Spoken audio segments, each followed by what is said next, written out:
Thank you, everyone, for staying with us, and welcome to the third panel on morality and religion.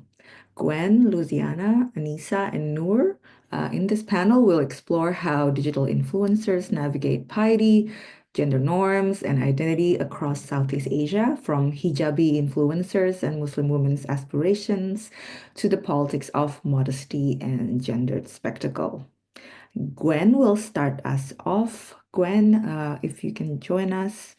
Gwen works at Monash University, Malaysia, and will give a presentation on hijabi influencers, aesthetic labor, and the politics of piety and modesty. Gwen, please feel free to share your screen and start your presentation. Okay, so I'll start now. Okay. So this study ultimately aims to focus on the complex interplay of self-representation in alignment with religious gender-related norms, as well as, digital platforms becoming more globalized. So how they have to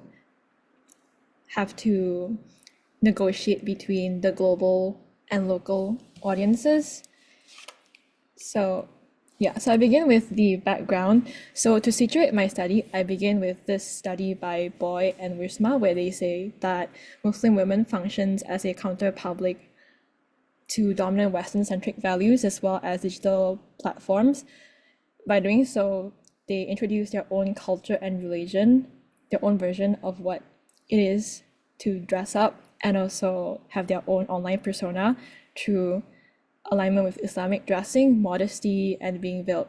And also within the localized context in Malaysia, they're also actively challenging the traditional gender expectations of women predominantly existing in domestic spaces and through social media, as Lewis and Piala has emphasized that social media exists as a secure environment for Muslim women to foster their own identity and also to explore how they want to be represented and their relationship with feminine identity that is aligned with gender-related norms. But at the same time, they're also resisting Western imperialism and patriarchal nationalism within Malaysia. So I just want to start off with traditional gender norms because this is very important, imperative aspect of their experiences and expectations. And because religion plays such a fundamental role in regulating moral behavior and as well as feminine identity and molding their everyday behavior and representation. So I start off with explaining the women morality and symbolism in Islam within Malaysia specifically. So they have this binary gender concept that this withheld belief that women have strong sexual desires and how men are more of the reasonable and headstrong person. That's why women are believed to be controlled by a man who is more rational in that sense, which is also an explanation of why there's so much patriarchal state control and institutionalized gender segregation. So this further reinforces the hegemonic gender ideologies in both offline and online settings. So this interplay has been taking space specifically in platforms like Instagram and TikTok, where men feel entitled to criticize women more often in terms of their appearances and how they dress. Because women in Malaysia, they have this deep-rooted thing where they have to be measured through how they represent themselves through humility, gentleness, and reverence. So even though this is the specific requirement in the Islamic teaching, but it also has fostered in other ethnic groups as well, or it has been institutionalized, normalized. So this fosters more onto the patriarchal nationalism because of female sexuality is seen as more compelling and dangerous than male sexuality. Clothing and appearances becomes the simplest form of governing women. So this term called moral policing, so this has been really normalized in our culture because of our governments as well and leaders who openly talk about this, how women shouldn't wear this, women shouldn't wear that. So, and in that case, we have multiple media reports whereby female athletes such as Farah, which is our gymnast, has been criticized for her gymnast outfit during the Olympic. And because of our leaders channeling this kind of respect, it also has gone into a social norm whereby everyday people also criticize. But this is not just men, but women as well. So women's attire police under the guise of teguran, so religious guidance, further normalizing and enforcing dress coding. And dress coding is more normalized or seen in the urban settings because of all the gender institutionalized economic policies. So yeah, so I just want to discuss further about moral policing because it's important in this research as well and the case study. So the rise in conservatism manifesting through intensified moral policing in how individuals, especially women, are expected to fit the dress codes. And this scrutiny often centers on enforced modesty in public spaces as well. It could be a very simple thing whereby maybe this Hijabi influencer on TikTok wears a hijab and she's just doing a silly TikTok with like a voice over audio. And then people will be basically criticizing how her tudong, so how her veil looks, her hijab looks. They'll say like, oh, I can see a strand of your hair, you're not doing it the right way. So that's a lot of like criticism of the right way of doing things. And this pressure to conform becomes a tool of social control, reducing individuals' appearance and moralizing their worth based on how well they align with our Malaysian or Islamic standards of decorum. And within this, I use the post-feminist sensibility as a framework to not construct, but to show the contradictory nature. So as Rosalind Gill coins this sensibility as a way of examining the media culture and its contradicting nature. So because it's something that is fluid, affective structure, and contemporary, it's not something that you want to define, but it's rather to show how it works. So it's not a response to feminism, rather it's sensibility constituted to neoliberal ideas, especially with platforms now encapsulating this neoliberal space. It has shown like the complexity and diverse expression of gender identities and norms. So it is neither good or bad, but rather it reflects or represents the cultural logics of it.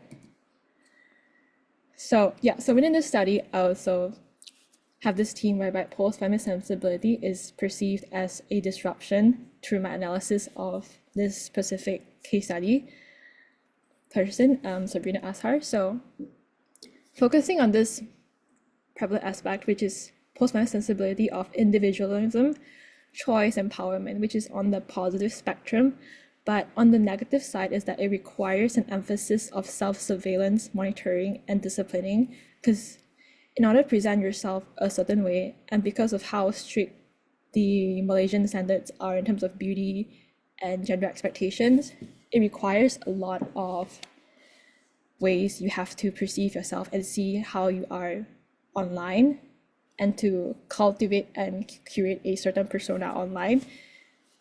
So it also shows how she embodies these post-feminist sensibility and how she actively and effectively shifts the online objectification of the way people talk about her online to subjectification of herself.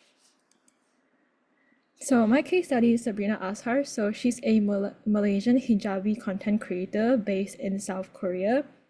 So her content specifically focused on modest fashion, lifestyle, and empowerment. So basically talking about education, having aspirations, and she also positions herself as a good role model for with Muslim women as well as all women navigating the digital spaces.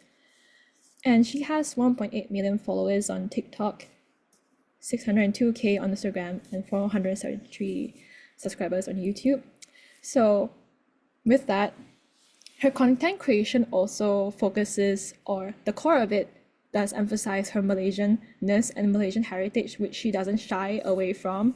She always talks about how proud she is from her heritage and how, you know, going to South Korea as a hijabi woman, how she centers her experience and as someone that wears the hijab in South Korea, how does she experience the life there? And also encourages people to explore different arenas of life and yeah, really aspirational work. So in terms of her content creation, she shows the contradicting aspects as an empowered agent as well as someone that's unable to dismantle the hegemonic social structure. So in terms of that, this is like the foreground of the both spectrum, the two sides of the positive and the negative. So post-feminist sensibility in terms of moral piety. So I coined this specific phrase because it is not a self-conceptualized trait whereby one constructs it. In fact, it is something that has to be aligned with her cultural expectation and also collective social acceptance. So what I mean by this is that the way she cultivates her online persona and how she represents herself is not just her self-conceptualized idea, but it also has to have some alignment with what is socially acceptable and in alignment with the religious culture, because she has to have like a own relationship with her feminine identity as well as religion, because they are both aligned. So in which she practices self-surveillance and monitoring her selective sharing of her personal life with honor culture aspect of Malaysian society. So now onto a focus aspect. So the positives of like post-feminist sensibility is her ability in challenging dominant ideologies and her own embodiment of interpretation of what it means to be modest Muslim Malaysian. So this, I just want to show a short content that she makes. So those really trendy dances, although it's like not widely accepted because they are seen as immodest behavior. So I'm just gonna play.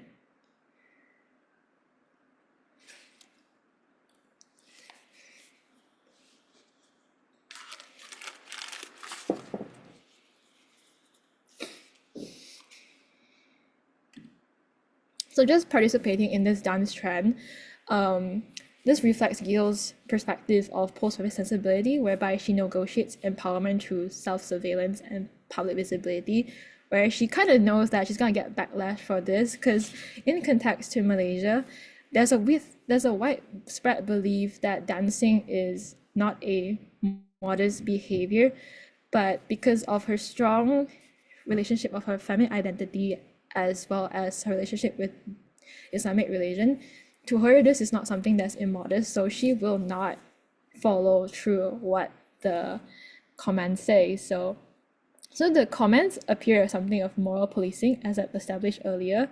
So the first one being tak insaf lagi rupanya. So it's like she hasn't learned her lesson. And the second one is like saying that, you know, you can do whatever you want. Like you have the brains, but you have no class. So most of her criticism is basically on her personality, of how she doesn't really embody or align with the expectation in her behavior of like reverent, humility, and the softness. And there's also comments about how she should just cover, although we can see clearly that she's already covered, and how she abides a cultural expectation of modesty by veiling, wearing loose, long sleeve blouse and pants.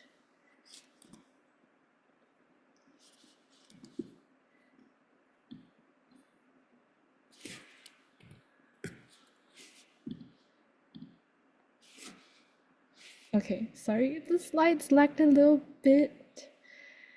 So anyways, moving on, when I say she doesn't fit the societal expectation of piety, modesty in terms of personality and behavior. For international audiences, they might find her content as aspirational, as she defies their stereotypical conception of what a Muslim woman is and how they behave, but she also changes the shift of objectification of how they're actually focusing on how she dresses into something that she wants to share with the people and cultivate.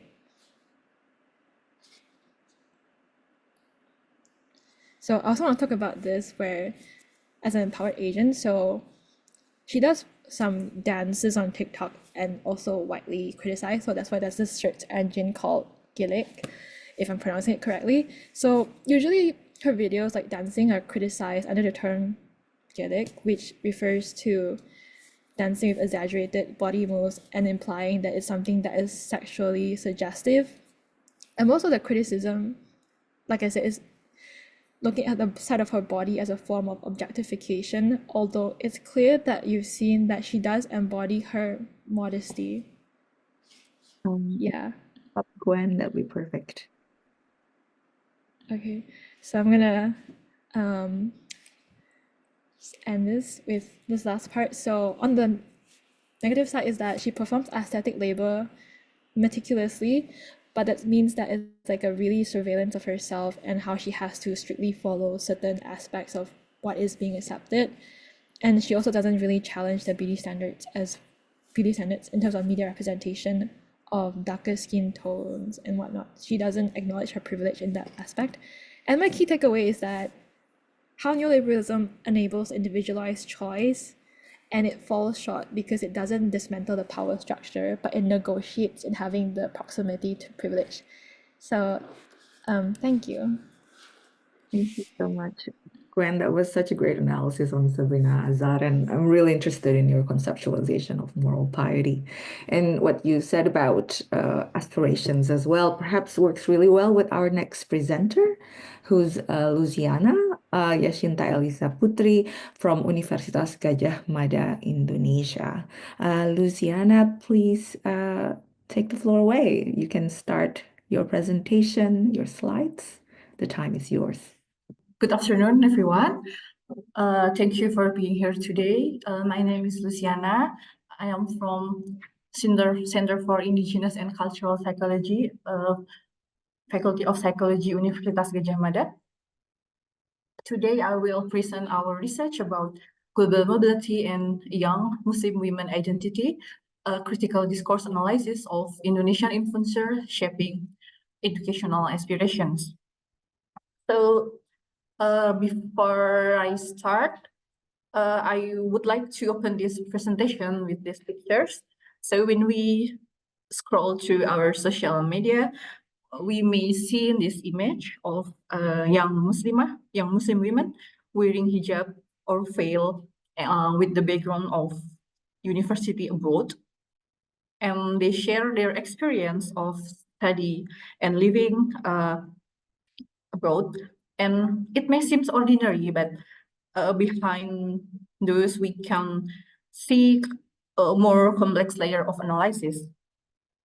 So first, the background of the study about youth and social media.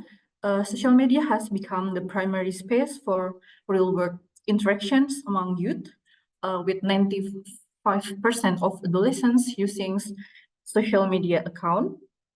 And even today, they spend more time on digital device than in traditional classroom. So online platforms is essential for their social and development experiences.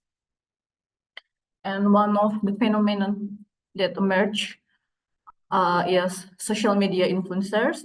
They are ordinary internet users that gain recognition for the content or persona that they share, so they can attract significant followers. Sometimes they are called by the name of content creators and also influencers because they have this power to influence their audience or their followers. And now there are rise of influencer marketing also. So brand asks the influencer for collaboration and endorsement to promote their products. And one of the social media platforms is YouTube that supports user-generated content. It can foster interaction and allows the contents to spread virally. So this is about the rise of influencer culture, particularly in Southeast Asia. We can look back to the year of 2000s. when we have the blog area, there are a lot of bloggers who share their writing or their photos on their own blog, like Blogger or WordPress. And the popularity of blog attract brand to kind of collab with them to promote their product on the blog. This is before the social media, but yeah, now we have more on social media. And in Southeast Asia, influencers are involved in digital marketing, in campaigns, in consumer behaviors, and also in political and civic engagement. And this is about women social media influencers. So women influencers have essential roles in digital activism. They generate social and cultural influence such as gender, discourse, health, beauty, and so many things. And Indonesia, as the biggest countries with Muslim population, emerged Muslim women influencer also. And there are rising trends of young Muslim women share their study to live abroad. Their study and living abroad experience.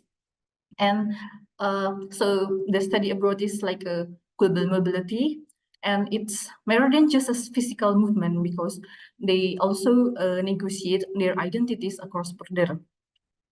This is the example of influencers on YouTube or YouTubers that share their experience of study abroad.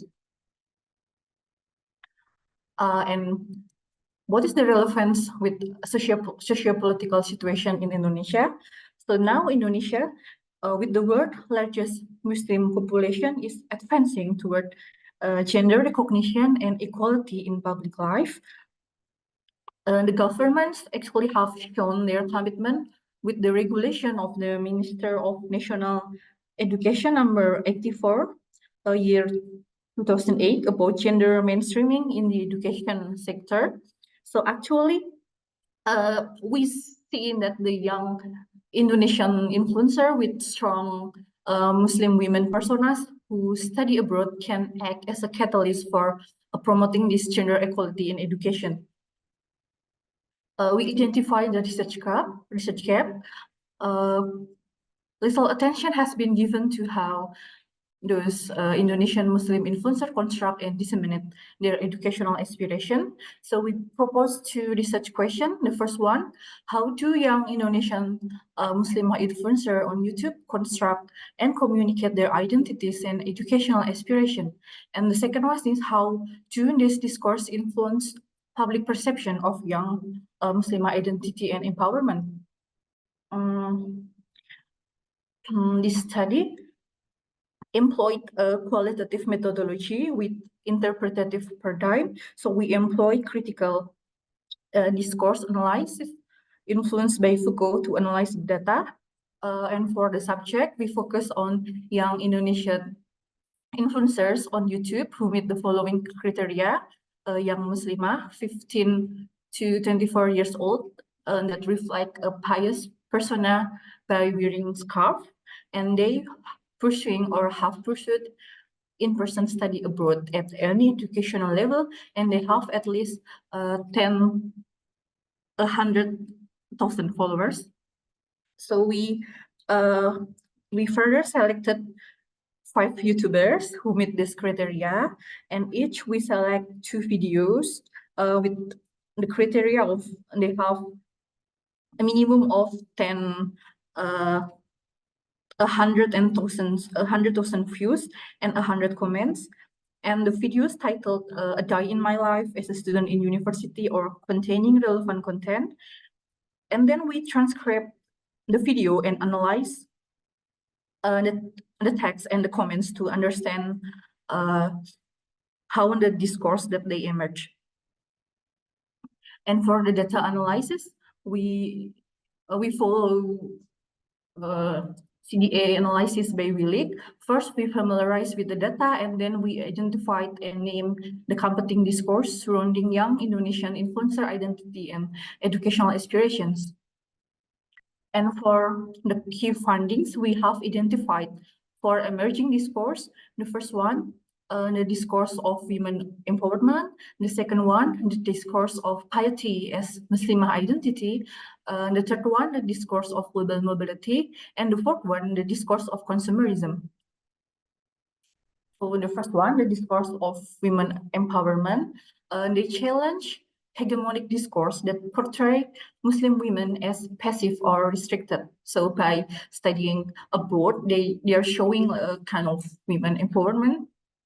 And the study abroad symbolizes self-determination and resistance. And this is the excerpt from the transcription. Like, for example, they said that every time they speak up in the class or present their research, they feel like they're challenged the assumption about what Muslim women can be, and to prove that faith and ambition can coexist. The second discourse, the discourse of piety as Muslimah identity. So these influencers stay obedience to Islamic rules and values. They show faithfulness to the Islamic principles as a core aspect of their identity, even when they are facing cultural and institutional challenge. And they construct those identities by negotiating between the governing power, for example, the university or the country, with their religious discourse. For example, one of the YouTubers, they pray first, even to that they will be late to the class for a little bit, and they feel fine about it because they prioritize their religion, and they always constituting their subjectivity through the pious discourse, for example, like seeking prayer space at the university and always performing religious practice and consuming halal food. The third one, the discourse of global mobility. They present global mobility not only as an opportunity for academic advancements, but also to elevate their public image. So global mobility presented as a status symbol, like a social privilege, and as something prestigious. For example, they said that in here you have the chance to meet any sort of important people. I think that is a privilege of studying abroad. The fourth discourse, the discourse of consumerism. So they present lifestyle aesthetic with brand affiliation and aspirational livelihood. For instance, the influencers endorse like a paid English course while sharing their struggle before achieving the dream of studying abroad. They also promote non-educational products like halal cosmetics. This is the discussion. So we, through the lens of social representations theory, social representation are ways of interpreting anyone's material and social realities, which help people orient and master these social realities, in addition to enabling individuals to communicate with others within a shared space, such as a community, a culture, or social group. And the existence of multiple social realities, the product of people's perceptions, experience, and interactions. So the influencers actively construct and share a new representation of modern Muslim women. They challenge dominant stereotypes that Muslim women are oppressed by presenting themselves as pious and modern. On social media, the influencer act not just as subject, but as cultural producer by shaping alternative narrative for their followers. And they negotiate, like they show multiple social realities by being a pious woman, and also like showing consumer-driven behavior. And for the second research question, we look for the comment section of the video to understand how the discourse influenced the public perceptions. Audience response reflect perception of the influencer as their inspiration role model who maintain their Muslim identity while pursuing education abroad. For example, like the comment said, "Masya Allah, you are my inspiration. Please pray that I can follow in your step." And I really admire you. Not only you're smart, but Saleha, keep your pray.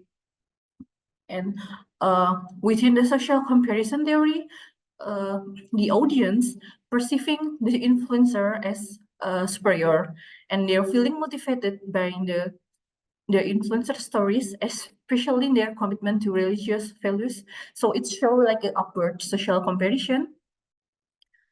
If you could, Yeah, and great, and thank they perceive the consumer-driven mindset also, like skill the lipstick set number, and oh, your skin looks flawless. What skincare are you using? I need to get it as soon as possible.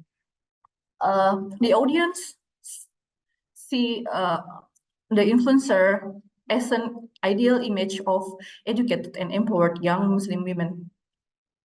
And to conclude, social media influencers present educational inspiration as a form of empowerment while maintaining their religious identity, and global mobility is seen as a privilege and prestigious achievement.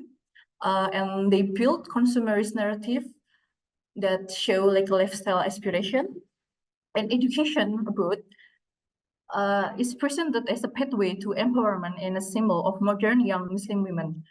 And it established like the role of influencer in shaping narratives, values, and culture. That's all for me. Thank you. Thank you so much, Luciana. And we're moving on now to the next presenter, Anissa Laura Moreta from Deakin University. If we could segue, Anissa, you can turn on your camera and you can start sharing your screen. Anissa is a PhD candidate in the School of Humanities and Social Sciences at Deakin University, Australia. Take it away, Anissa. Okay, good. Thank you. Thanks for having me here. Good afternoon, everyone. My name is Anissa. Today, I'm actually going to present a part of a larger project of my PhD research that I'm doing currently. And this is about social media influences and the negotiation of gendered expectations in Indonesia. So without further ado, I'll start right away with the overview. I'm going to just explain briefly about gender and sexual morality in Indonesian context, and then the contestation of Islamic authority in the digital landscape in Indonesia, as well as moving on to the next one, which is the method, the findings, and the conclusion. So I'll start off by the introduction part.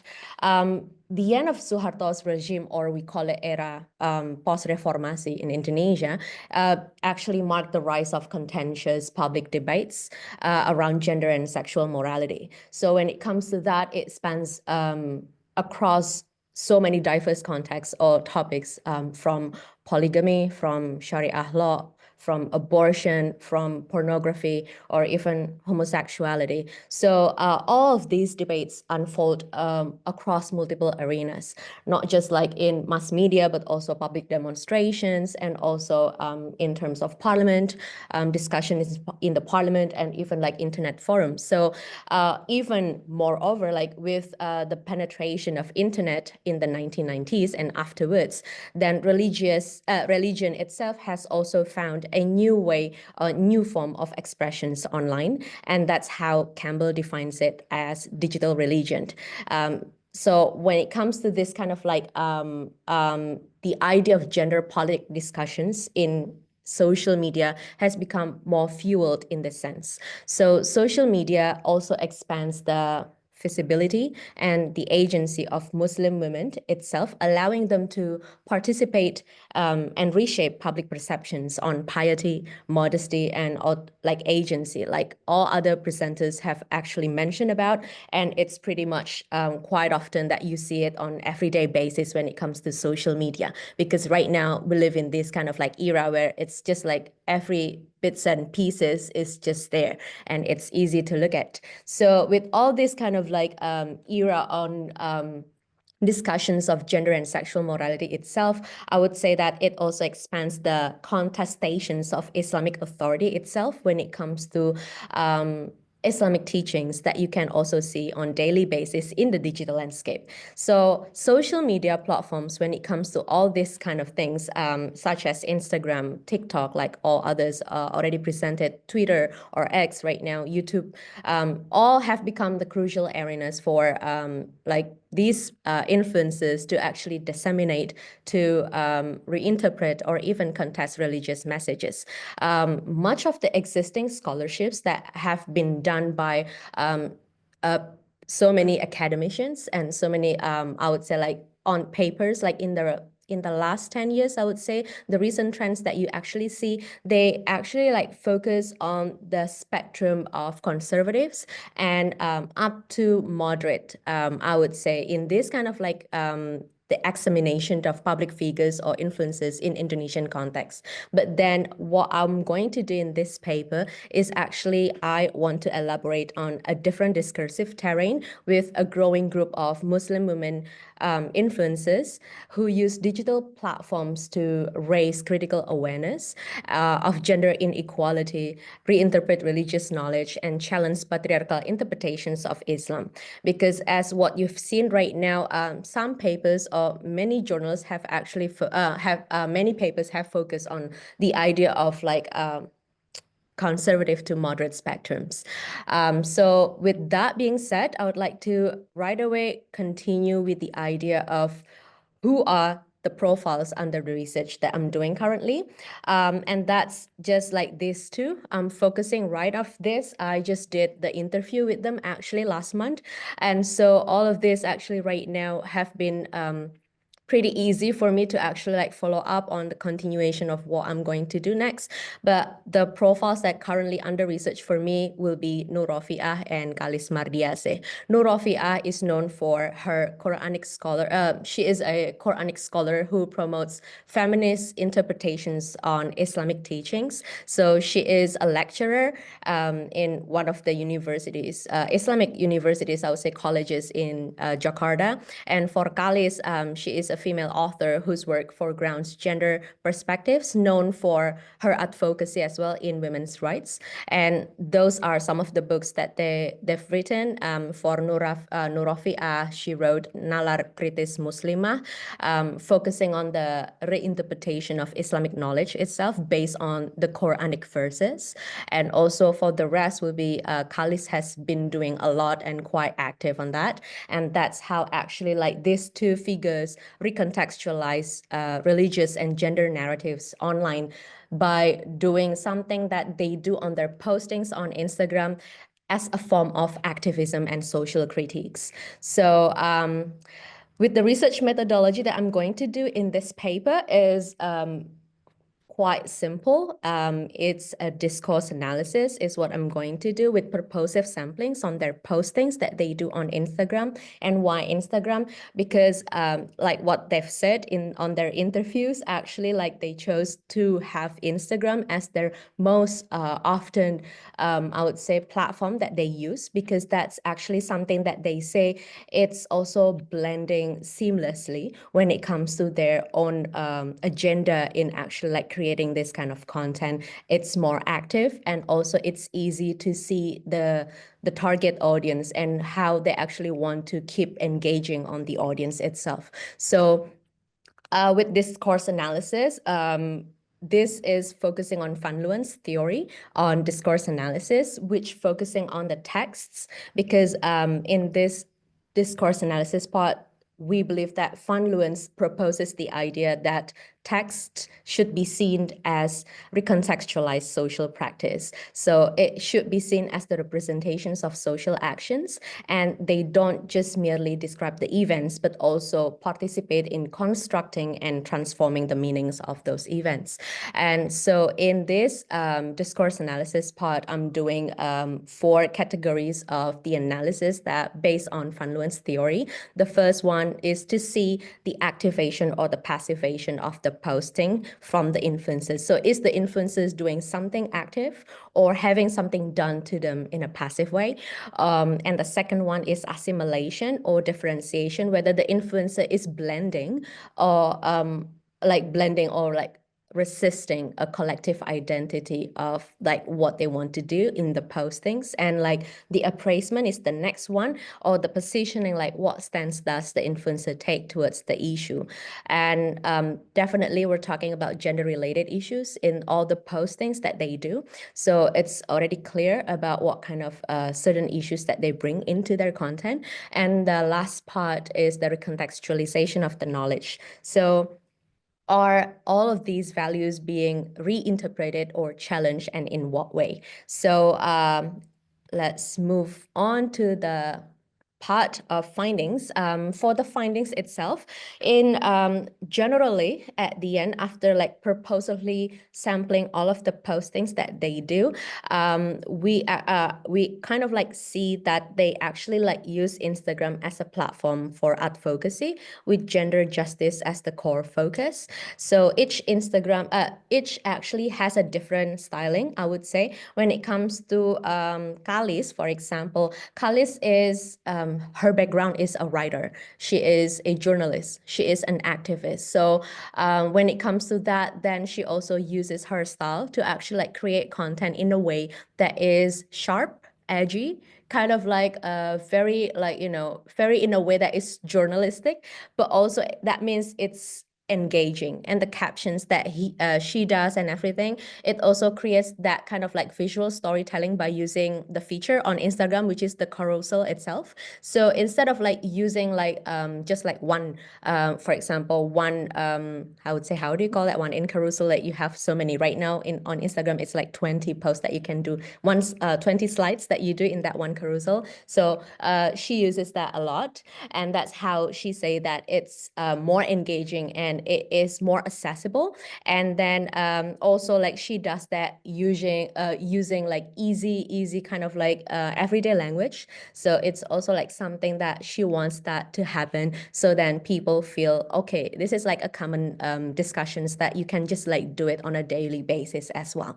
But then for Noor, for example, she has this style of like educational thing, because like I think from the background itself, she is a lecturer, so she has this tendency to post in an educational tone, and that also creates a way of how they both still aim to reinterpret religious teaching to promote equality and justice for Muslim women. And then also the finding also like shows that these influences actually like try to reinterpret, to reframe the idea of female body experience in specific, because most of their posts try to redefine, I would say, Muslim women's embodied experience through Islamic discourses. So instead of like focusing on the structural discrimination that happened to them due to traditional norms, then they actually portray women should be more as like, you know, agents in a sense, or subjects in a sense. So that's how they forge these women embody experience through Islamic discourse. And then they also like both challenge traditionalist and conservative religious narratives that marginalize women, offering counter discourses rooted in Islamic teaching. So I would like to directly like move in detail, I would say, when it comes to like this setting of activation or passivation. So when it comes to this framing, Khalis Mardiasih has the style of activating women through resistance and storytelling. So surely she will tell what happened, what traditional norms are there and being described. So and seeing how patriarchal culture is always like positioning women as being oppressed, but at the same time, then she also like see more activations, see her postings create more activations that women are agent, like women are agents, and like who resist stereotypes, who actually like, demand justice. And that's how her style on her postings are. So she also like uses a hashtag mencatat pengalaman perempuan, which means like to make a note or a story on women's experiences, to archive women's experiences under the oppression. So she actually creates a reflection of diversity when it comes to women's experiences. So it's not just like one single spectrum, but she creates a whole diversity of what women can be. And in a sense, it can be so diverse. For Noor's framing, she is also activating women, but often highlight that systems or ideologies are actually something that have shaped women's experiences, not in a fair way. So in that sense, she always critiques interpretations of Islam that assert men superior leaders by nature, because in that sense, I think she keeps mentioning about like 50 posts happening that I've done the analysis actually, that she keeps using the word satara, which means equal, as a way that actually it happened in Quranic verses, if you actually see the interpretation. So she challenged the Quranic interpretation by trying to reframe and trying to redefine that actually the Quran says otherwise. I mean, like it has, men and women are equal before God. So it's about equality in terms of humanism value. So that's her style. And in terms of assimilation or differentiation, is the influencer blending or resisting in If you can wrap it up. Oh, cool. Thank you. I'll wrap it up. So in this kind of like the assimilation is definitely about more Khalid's dominant strategy is to differentiate between us and them. So as you can see, and for the Noor's dominant strategy is more into assimilation, trying to be in terms of the targets of the critique is more into reflective and educational theological by also like assimilating what happens in the structural culture itself.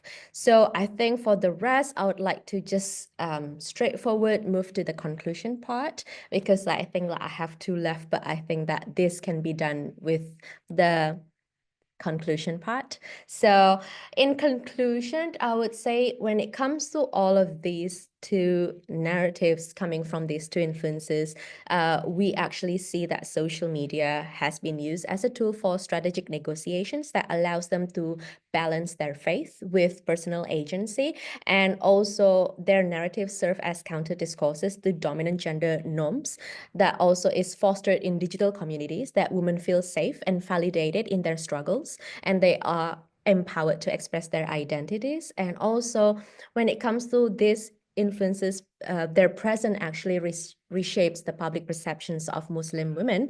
And when it comes to agency, it's not necessarily about being defiant, but actually it's more about how someone can define their own path within the intersections of faith, culture, and modernity. I think that's all, and thank you so much. Thank you so much, Anissa. I work quite closely with Khalid, so this is great to hear that she's celebrated. Next, we have Noor Kareelawati Abdul Karim, who's an associate professor in communication and media studies at University Sains Islam Malaysia and a Bridge USA visiting research scholar at Tulane University, USA. Noor, if you have your slides ready, you can start your presentation. Hello, Assalamualaikum. Good afternoon, everyone. So thank you so much. And today I'm going to talk about hashtag BASS, which is a short form for Bella Astillah and Saddiq. So this is something that really heated nowadays, and because they're becoming a sweetheart, Malaysian sweetheart, due to so many factors. So today we're going to look at this, explore how gender politics in Malaysia are performed, contested, and also commodified through the digital personas. And Bella Astillah of Syed Saddiq and two influential public figures whose online presence is captured in the viral moniker hashtag BASS or hashtag BAS. So you can go and look for this, their websites. I know this is sweet and all, but there's an underlying meaning behind it that our research is trying to kind of analyze. And Bella is a singer. He's a singer, actress, and social media influencer. And Saddiq, a youth-centric politician known for his influencer-like charisma, who became focal points in the early 2024 following a high-profile personal and political scandal involving moral transgression and also celebrity gossips and digital spectacles.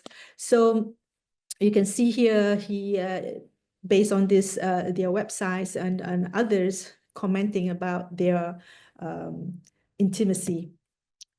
And we use online ethnography as our method. It started from January 2024. Then this is where we start looking at some of these hashtags, and now BAS just came around February, or no, around March, yeah? Where this is where we begin to looking at the almost 1,500 pieces of from Instagram across TikTok and Facebook, but mostly Facebook is like easily accessible, where we have rails, and also looking at how these recurring themes, affective tones, yeah. And the targets of these hashtags are this prima veli also, which is their central, capturing the discursive construction of this hybrid influencer politics narrative. And we use NVivo as to do thematic coding, focus on gender representation, Islamic morality, and also gender politics. And this is where we found out that there's a gender morality and also digital life of Bella and Saddiq intersect. And we found that there's a gender spectacles, where public scrutiny of the gender roles. Of course, in Malaysia, I think so many earlier, the first presenter, I think, is talking about patriarchal culture, and also it's almost the same, similar culture that we share with Indonesia. And the only thing here, like Malaysia, is more kind of institutionalized, like we have the moral police, or called haram police, yeah. And then we have a gendered digital scrutiny, where online privacy violations and gossip. And moral gender judgment, double standard in public perceptions, morality politics, where societal values shaping public opinion. And at the time, we can see how the gender, there are three themes that come out from this research, yeah? So first one is gendered morality as performance and capital, because Isabella's identity shows that she's like being wronged, being cheated at by the ex-husband, and yet resilient Muslim woman who generates immense online engagement. Her tearful disclosures, such as, and also some of the caption from Quran, and then saying something about her being patient, and then despite being cheated by the ex-husband. And she's also family-oriented, family-centered. She has 2 kids. And these are all has been like break all the digital privacy, where we can go into her life, yeah? So why idolized form of Malay Muslim femininity, and embodies what Abidin, yeah, I think Professor Abidin is here, calls communicative intimacy, a drawing in audiences who see her as both relatable and morally upright. So her narrative of suffering and endurance, particularly after betrayal, reinforces patriarchal but also emotionally empowering tropes of motherhood and virtue. So this is a little bit of her marital journey, how she married and then divorced, and then the small, bit, just a brief link with other actor, and until then they met working together with Sheikh Saddiq. This is where the second point, the second theme emerged, the politician as influencer lover. I'm not going to just talking about the intimacy part, but I'm going to also explain discuss about the our analysis of the political life of Syed Saddiq and the risk of his engagement in these relationships online. Yeah.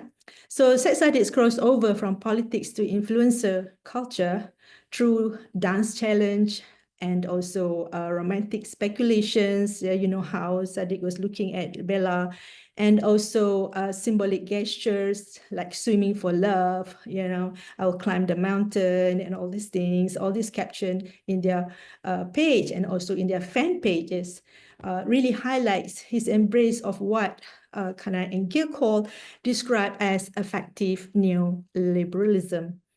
Rather than appearing as a detached leader, Saddiq rebrands himself as emotionally transparent, youth-friendly, and romantically earnest. So this hybrid persona raises questions about the boundaries between sincerity and strategy, especially when male vulnerability is a leverage for both romantic on one hand and also political clout. So this is very critical. Yeah, maybe some of us. I mean, I've checked also some of my colleagues and people who like following this couple. They were like, "Oh, they're so sweet. We wish they get married." And we saw some of the comments like all mostly positive. And this is where the third themes came out from our preliminary analysis, is that effective public and participatory gender discourse. The virality of #Buzz is powered not only by celebrity interest, but by the participatory publics who moralize, joke, and also speculate. So some uphold Bella as halal icon of modern womanhood, while others critique her for perceived disloyalty and manipulation, but then it's very minimal, because when you look at these two, we look at from the spectrum of traditional gender roles to a modern gender roles, and then we have this axis of high influence and low influence. And of course, she has been praised for being like, you know, very modest and care for the family, and also very quite sweet, yeah. And Syed Saddiq's traditional romantic gestures, she never touch her, never hold hands. They all like, even they climb a mountain, Mount Kinabalu, yeah, in Sabah. So these are all done for Primavera, which is their for their promotions, yeah, for 8 promotions. And Bella is a modern Muslim icon, and public moralizing on gender roles as well as digital memes and humor. This is where the entertainment intersects with their intimacy. So Saddiq is alternately seen as a simp or hero or opportunist. So these effective publics produce digital artifacts, memes, quotes, tweets, and all these commentaries. These are all really making most women, I think, around age between young or maybe older, also like, you know, happy every day by just watching their videos. And they really hope that they end up getting married. So until now, we don't know yet whether or not they're going to be together, because it's why they're unconfirmed status. Yeah. So this is what the recent development of Bella and Saddiq between April and May increased public appearance together, where Saddiq is using this also do the modeling for some of the brands, just to raise the money for his constituents, yeah, in Muar.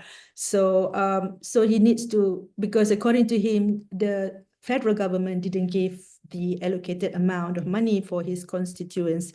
And social media presence and viral moments, so all of these things happened, and neither party officially confirm a real relationship status. So they also joined business ventures and promotional activities together. So what happened to Saddiq public political image? Yeah, this is before his exposure to Bella. I mean, they singing together. They uses conventional method to connect with the constituents. Yeah, so you normally go and then not that positive comment that he received. And then we look at the constituency-centered activities, engages, yeah, face-to-face. And then now that she been together with Bella in most of the time. So he was like captured as someone change into celebrity. Yeah, so this is where because of the brand collaborations, Saddiq partnership with lifestyle brands. I think nowadays they have more than Primavera, and Saddiq also gain income. Yeah, I mean from these collaborations, and then entertainment connections, Saddiq's involvement and connections within the entertainment industry, and also image transformation, where the evolution of Saddiq public image into celebrity politician hybrid, where he also become influencer. Yeah, before this he wasn't that popular, but now most of the time he's actively have a high profile presence on social media platform. So there are 8 themes that emerge also by this through the assessment of Saddiq public image, yeah, political image evolutions, which is quite surprising, but I think it might happen to anyone, but then in particular him, because maybe of his appearance and how he's like very kind and caring for Bella, yeah. So shift from youth politicians to celebrity figure, and then it also noted that increased social media engagement. And we also look at his future in the Muda Party. Muda Party is very young party. Yeah, it's a new party after he left Bersatu. And so these are some of the implications to Muda if this continue. If his appearance, if he's becoming a political and brand influencer, yeah, with Bella. So if buzz continue to happen, and then the broad appeal, fresh perspective, and of course this is good because it can gain young voters. That is what it means by muda. Yeah, muda means young. And cons is, it looks like there are more cons. Internal division, where create rifts among members, which could weaken parties' unity and cohesion. And the second one, messages dilutions, where weakens also core message that Muda are trying to deliver to the people. And the reform agenda, yeah, weakens core message, diverts attention from serious reforms. If you could wrap your presentation. Thank you. Also, okay, leadership focus. So I think there is another one that I want to highlight before we leave. This is the biggest assessment of my research, our research, that looking into several aspects such as youth leadership position, public image, yeah. And the assessment for him especially is that Saddiq's entanglement in the best discourse reflect the risk of influencer politic hybridity in Malaysia's morally sensitive and digitally hyperactive public sphere, while in strategy might deepen effective engagement with young voters. It simultaneously jeopardizes his credibility. That's why it might reduce the credibility. So his future viability may hinge on whether he can reassert his political gravitas without abandoning the emotional accessibility that made him relatable. So another one is for Bella. This is what's going to happen to her.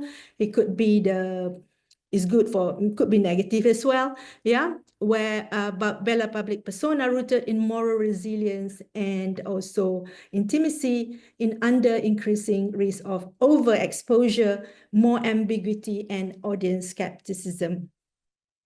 So this is our conclusion is that the findings might complicate even complicates the binaries of empowerment versus oppression, suggesting instead that influence is structured through affect, visibility, and carefully negotiated morality. I think that's all. Thank you so much, Noor. And Noor's presentation ends this panel on morality and religion. We'll continue straight away to the next panel, moderated by Dr. Hao Zheng. Hao, please.